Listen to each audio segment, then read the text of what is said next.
The ANC has no money, and corruption is partially to blame.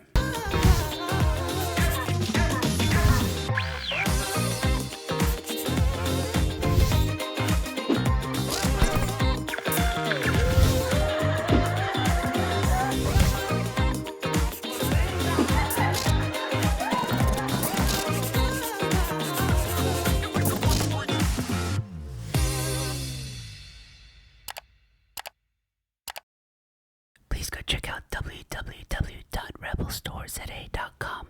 Please, link in description.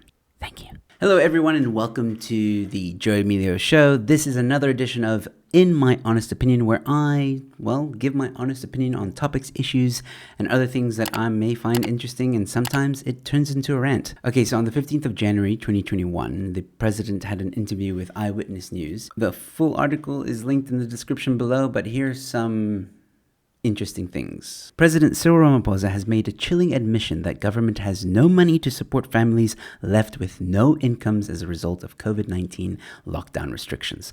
The alcohol, hospitality, and tourism sectors are reeling after the president announced the move from level 1 to level 3 lockdown, banning the sale of alcohol. This has led to the industry's warning of a humanitarian crisis as jobs are being shed.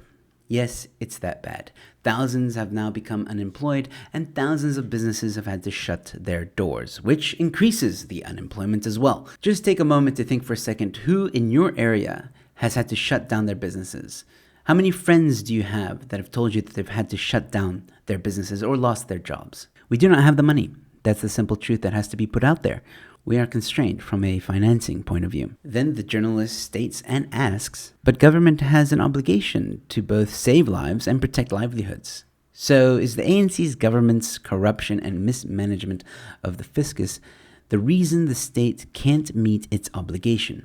Now here's the president's response. Yes, we can apportion blame, but we have to deal with the problem going forward. My focus is how do we get out of this hole? Yes, we can portion blame.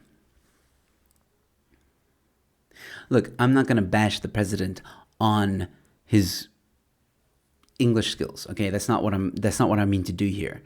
Basically, he's trying to say a part of, partly. You can partly blame the government.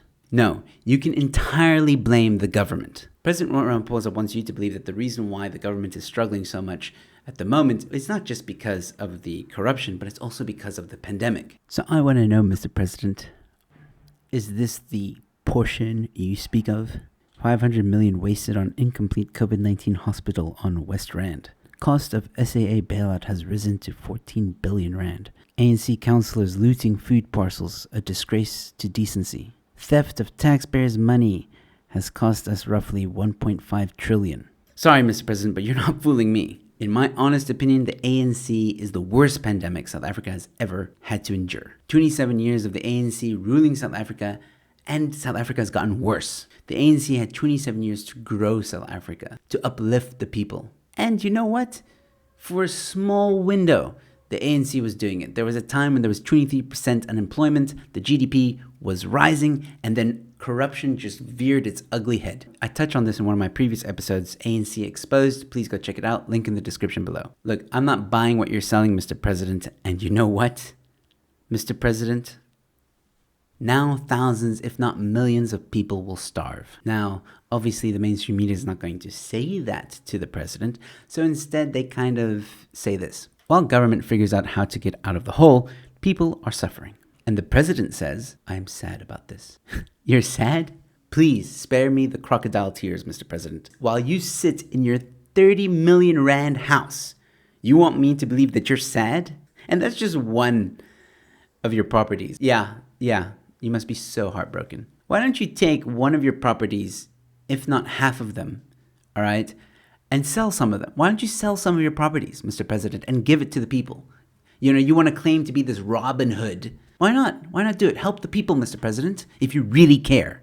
And check this cock out. Now they have a term for all the confusing regulations that don't make sense. They call them blind spots. For example, there have been some people that have been traveling abroad. And when they go to the duty free at the airport here in South Africa, the duty-free does not sell them alcohol, even though they're going to another country, which means they will consume that alcohol in said other country, which means they won't be a burden on the health system, which is the whole reason for the banning of the alcohol. This doesn't make sense. And when the president was asked about this, here was his response. You're making a very good example about the duty-free, and it's a blind spot. A blind spot. Cyril, your whole life is a blind spot. Was it a blind spot when you were deputy president for Zuma and you just couldn't see what was going on? Please, you expect me to buy this BS? In conclusion, the ANC has no money to help its people. And for those of you that once again want to try and say, yeah, but it's the pandemic and the whole world is suffering. Stop. Just stop. Open your eyes. The pandemic has helped to show the faults of the ANC. It's not like when the pandemic arrived on South African shores that the ANC all of a sudden became corrupt. They have been doing this for years. Wake up. Had the ANC been focused on building a nation, a prosperous South Africa, we may have been able to survive this. And before you say anything else, please go check out my previous video, because I'm not the only one who feels this way. See for yourself. And please share this video far and wide. This is your second reminder to please subscribe to my channel because I have more contents coming your way. Leave a like if you agree with me. Also, leave a comment in the comment section. Let me know what your opinion is. Please go check out Rebel, www.rebelstoreza.com. They are open and shipping nationwide. Some really cool shirts available on their site. And once again, ladies and gentlemen, please share this far and wide. It's really the best way my message gets out there. And as always, ladies and gentlemen, stay safe. Be kind to one another, and I'll see you at the next one. Cheers. The truth is, what the evidence shows us, what 27 years of evidence shows us, is that South Africa cannot achieve progress under the leadership of the ANC. And it's important that we internalize that and grapple with it honestly.